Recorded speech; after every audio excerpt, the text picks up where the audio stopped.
Para o Bloque Nacionalista Galego, a construción dunha residencia pública para a terceira idade é unha actuación prioritaria.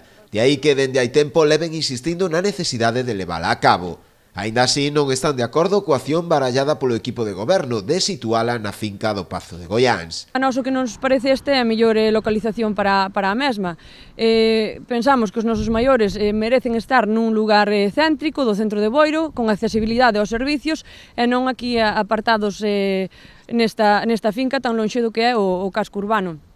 E, por outro lado, cando foi adquirida a finca e o Pazo por o Concello de Boiro, era tamén para preservalo como un espazo natural polas zonas verdes que ten e tamén para poñer en valor o seu patrimonio.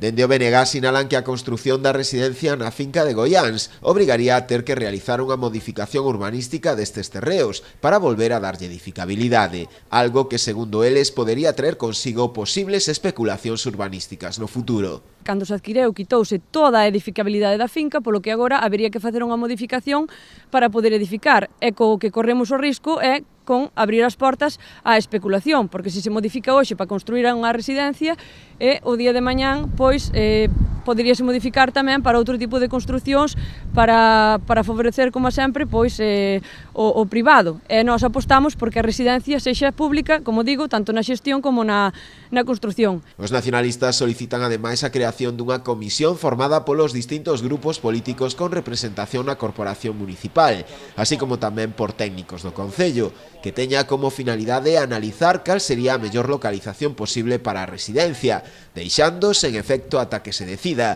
calquera posible modificación puntual do actual pexón.